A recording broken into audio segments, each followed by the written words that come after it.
दोस्तों स्वागत है आपका आज की बेहद बड़ी और महत्वपूर्ण खबरों में। दोस्तों आपको बता दें आज की बड़ी खबरों में जी हाँ, सरकार का बड़ा फैसला कोरोना वायरस को लेकर। इसके अलावा आपको बता दें मोदी जी ने आज संपूर्ण भारत के लिए लॉकडाउन को लेकर कई अहम फैसले लिए हैं।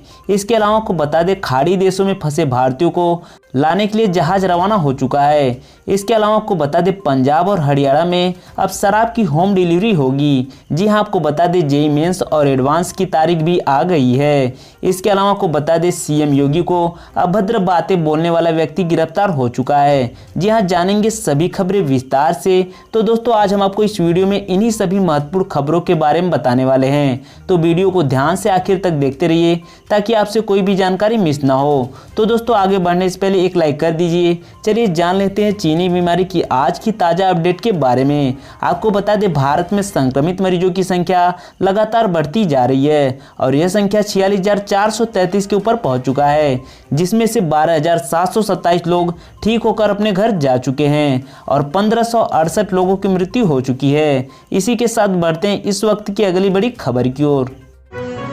खाड़ी देशों में फंसे भारतीयों को लाने के लिए 3 युद्धपोत रवाना। हवाई प्रक्रिया 7 मई से होगी शुरू। जी हां, खाड़ी देशों में फंसे भारतीयों को वापस लाने के लिए केंद्र सरकार की अनुमति मिलने के बाद नौसेना ने प्रक्रिया शुरू कर दी है। मालदीव और यूएई से भारतीयों को लाने के लिए 3 जहाज भेजे गए हैं, जो नागरिकों को लेकर समुद्री मार्ग से कोच्चि लौटेंगे।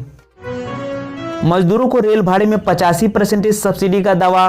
मोदी सरकार का है 2G घोटाला। जी हां, लॉकडाउन के दौरान प्रवासी मजदूरों को अपने अपने राज्य लौटने में टिकट के किराए को लेकर राजनीतिक संग्राम मचा हुआ है। मजदूरों से किराए वसूले जाने की खबर के बाद कांग्रेस अध्यक्ष सोनिया गांधी ने ट्विटर पर जब ऐलान किया कि जरूरतमंद कामगारों को कांग्रेस प्रदेश कमेटी रेल यात्रा का टिकट खर्च देगी, तो सत्ताधारी बीजेपी कांग्रेस पर हमलावर हो उठा। बीजेपी की तरफ से एक के बाद एक ट्वीट करके ये जताने की कोशिश की गई कि सोनिया गांधी का पूरा दावा झूठा है और हवा हवाई है। सुब्रमण्यम स्वामी, संबित पात्रा और बीजेपी आईटी सेल के अध्यक्ष अमित मालवीय ने लगातार पीईबी के एक नोटिफिकेशन का हवाला दिया, जिसमें कहा गया है कि किसी भी स्टेशन पर कोई भी टिकट नहीं बिक रहा है। मामला सिर्फ ट्विटर तक ही सीमित नहीं रहा। संयुक्त सचिव लव अग्रवाल ने कोरोना वायरस पर रोजाना की प्रेस कॉन्फ्रेंस में भी ये दावा किया कि रेलवे मजदूरों के किराए पर 85% की सब्सिडी दे रही है, बाकी 15% राज्य सरकारें वहन कर रही हैं। गुजरात में 33 में से सिर्फ 2 जिले कोरोना से दूर। अकेले अहमदाबाद में 4,000 के पार मामले। जी हां, देश में कोरोना के मामले 46,000 को पार कर गए हैं, लेकिन कुल मामलों के 60% केवल महाराष्ट्र, गुजरात, दिल्ली और तमिलनाडु राज्य से हैं। जहां महाराष्ट्र में कोरोना के मामले 12,000 को पार कर गए हैं, तो वहीं गुजरात में लगातार हालत बिगड़ते जा रहे हैं। गुजरात में सोमवार को कोरोना वायरस के 376 केस सामने आए हैं। इस दौरान 29 लोगों की मौत हो गई है, जिसके बाद राज्य में कुल संक्रमितों की संख्या 5,804 हो गई है, जबकि 319 लोगों की मौत हो चुकी है। हालांकि थोड़ी राहत की बात यह भी है कि राज्य में 1195 लोग कोरोना के बाद स्वस्थ भी हो चुके हैं।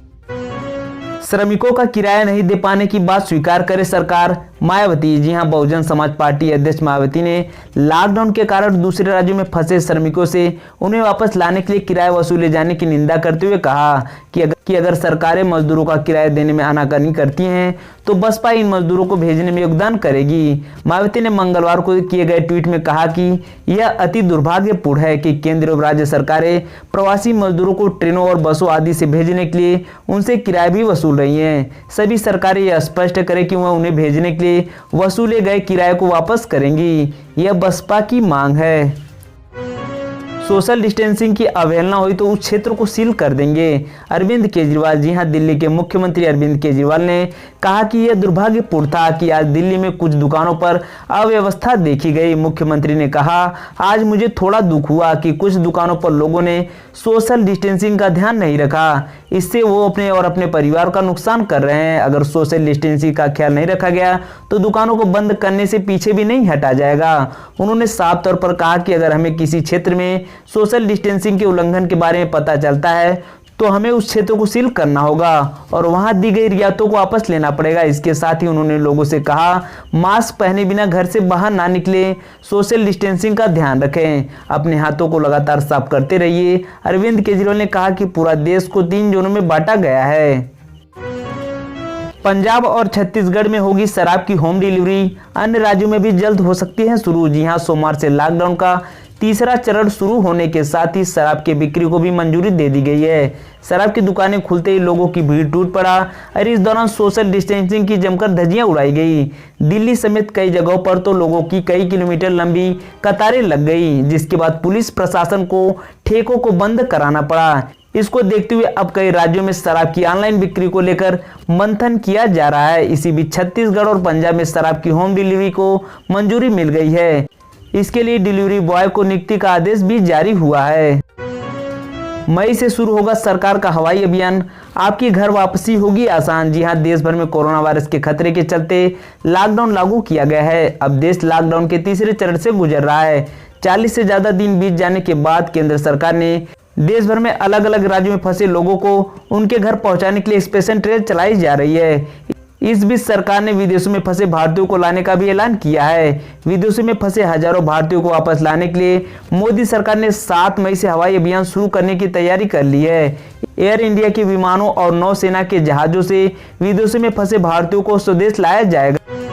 जेईई मेंस और एडवांस की तारीख आई सामने, इस दिन होगी परीक्षा। जी हां, मानव संसाधन विकास मंत्री रमेश पोखरियाल निशंक ने मंगलवार को घोषणा की कि इंजीनियरिंग संकाय में प्रवेश के लिए जेईई मेंस परीक्षा 18 से 23 जुलाई तक होगी, जबकि मेडिकल संकाय में प्रवेश के लिए नीट परीक्षा 26 जुलाई को आयोजित होगी। कोविड-19 से मुकाबले के लिए लागू देशव्यापी लॉकडाउन के कारण ये दोनों परीक्षाएं टाल दी गई थी।